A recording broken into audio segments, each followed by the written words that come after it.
एक जंगल में एक महात्मा रहते थे। उस महात्मा की खासियत ये थी कि वे किसी का भी भविष्य बता सकते थे। बड़े बड़े राजा उन्हें मानते थे और उनके बताए हुए मार्ग पर चलते थे। उस जंगल के बीचों बीच से एक नदी गुजरती थी और उस महात्मा की कुटिया उस नदी के किनारे पर थी।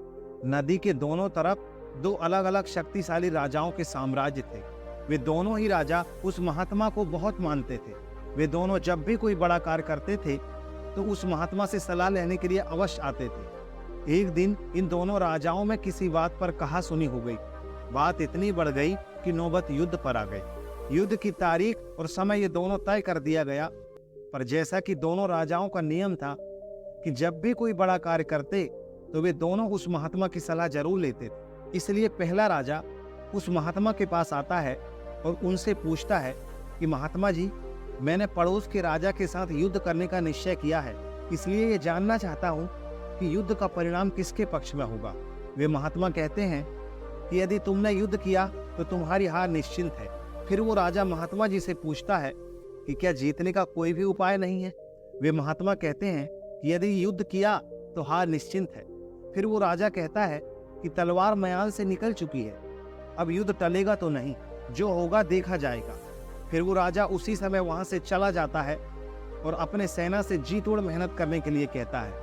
सभी सैनिक राजा की आज्ञा मानकर जी तोड़ मेहनत करने के लिए लग जाते हैं। दूसरे दिन दूसरा राजा उस महात्मा के पास आ जाता है और उनसे पूछता है कि महात्मा जी, मैं पड़ोस के राजा के साथ युद्ध करने के लिए जा रहा हूँ, इसलिए मैं इस युद्ध का परिणाम जानना चाहता हूँ कि युद्ध किसके पक्ष में रहेगा। वे महात्मा कहते हैं कि निसंदेह जीत तुम्हारी है और उस राजा के पास तुम्हें हराने का कोई उपाय नहीं है। उस महात्मा की बात सुनकर वो राजा बहुत ज्यादा प्रसन्न हो जाता है और सीधा जाकर अपनी सेना को इस खुशखबरी सुनाता है कि युद्ध में उनकी जीत पक्की है। ये बात सुनकर उस राजा के सैनिक भी बहुत खुश हो जाते हैं और युद्ध की तैयारियों में लग जाते हैं। समय बीतता है और युद्ध का दिन आ जाता है। रणभेरियां बजाई जाती है और युद्ध शुरू हो जाता है। दोनों सेनाएं एक दूसरे के साथ भिड़ जाती है और मार काट मच जाती है। देखते ही देखते जिस पहले राजा की हार निश्चिंत थी, वे दूसरे राजा की सेना को ढेर कर देते हैं और पहला राजा वो युद्ध जीत जाता है, जिसे उस महात्मा ने कहा था कि वो युद्ध हारेगा। युद्ध जीतने के बाद वो पहला राजा उस महात्मा के पास चला जाता है और उनसे पूछता है कि महात्मा जी, आपने तो कहा था कि मैं तो युद्ध हार जाऊंगा, लेकिन मैं तो युद्ध जीत गया। आपकी भविष्यवाणी गलत कैसे निकली। फिर वे महात्मा उस राजा से कहते हैं कि मैंने तो वो कहा था जो तुम्हारे भाग में लिखा था, लेकिन तुमने अपने कर्म से अपने भाग को बदल दिया। तुम्हारी जीत का कारण यह है कि तुमने अपने भाग से ज्यादा अपने कर्म को आवश्यक समझा और उस दूसरे राजा ने अपना सब कुछ भाग पर छोड़ दिया।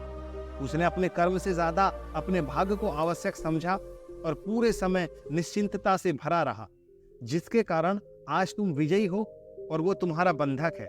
दोस्तों, ये बात सच है कि सब कुछ हमारे हाथ में नहीं होता है, लेकिन ये भी सच है कि बहुत कुछ हमारे हाथ में होता है, लेकिन हम उसे भी भाग्य के भरोसे छोड़कर जीवन भर रोना चुनते हैं। दोस्तों, लोग जानते हैं कि स्वस्थ कैसे रहा जा सकता है, लेकिन समय न होने का बहाना बनाकर वे अपने अंदर बीमारियां पालते रहते हैं और जब कोई गंभीर बीमारी हो जाती है तो वे लोग अपने भाग्य को दोष देना शुरू कर देते हैं। दोस्तों, अगर आज हम किसी समस्या में हैं तो वे सिर्फ हमारे पुराने गलत कर्मों के कारण हैं और कल अगर हम इस समस्या से निकलेंगे तो वे सिर्फ आज के अच्छे कर्मों के कारण ही निकलेंगे। दोस्तों, अगर आप आज कुछ नहीं करते हैं तो कुछ तो होगा ही और वो आपका भाग्य है, और अगर आप आज अपनी बुद्धि का इस्तेमाल करके वो करते हैं जो आप करना चाहते हैं तो वो आपका कर्म है। तो ये आपके ऊपर है कि आपको कुछ करना है या अपने भाग्य के भरोसे बैठे रहना है।